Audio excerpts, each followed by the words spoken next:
అమెరికాలో H1B వీసాలపై కొనసాగుతున్న చర్చల మధ్య 2025 ఆర్థిక సంవత్సరంలో దరఖాస్తుదారులు, వారి యజమానులు వర్క్ పర్మిట్ మరియు ఖర్చుల పరంగా క్లిష్ట పరిస్థితులను ఎదుర్కొంటున్నారు.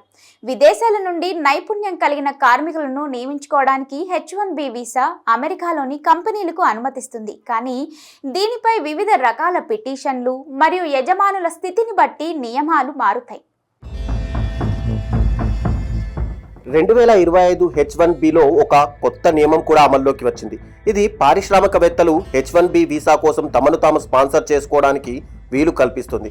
అంటే యుఎస్లో టెక్ కంపెనీని స్థాపించే వ్యవస్థాపకులు వీసా కోసం అర్హత ప్రమాణాలకు అనుగుణంగా ప్రత్యేక జ్ఞానం కలిగి ఉంటే స్వీయ స్పాన్సర్ చేయవచ్చు.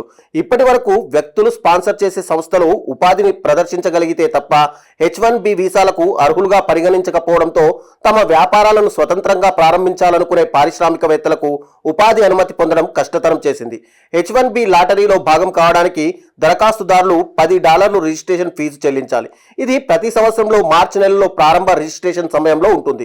యజమానులు $460 బేస్ ఫైలింగ్ ఫీజును, అదనంగా $500 యాంటీ ఫ్రాడ్ ఫీజు కూడా తప్పనిసరిగా చెల్లించాలి. 50 మందికి పైగా ఉద్యోగులు ఉన్న కంపెనీలు, వీరిలో సగం మందికి H1B లేదా L1 వీసాలు ఉన్న కంపెనీలు $4,000 రుసుము చెల్లించాల్సి ఉంటుంది. ఈ సర్చార్జ్ 2025 సెప్టెంబర్ 30 వరకు అమల్లో ఉంటుంది.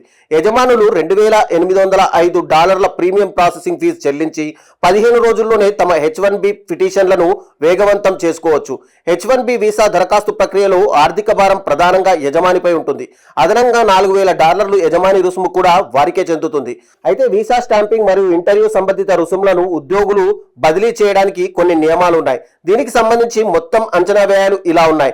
అదనపు రుసుము లేకుండా $970 ఉండగా, అదనపు రుసుము $4,000తో కలిపి $4,970, దానికి ప్రీమియం ప్రాసెసింగ్ కోసం మరో $3,775 చెల్లించాల్సి వస్తుంది. అంటే మొత్తం $7,775 అవుతుందన్నమాట.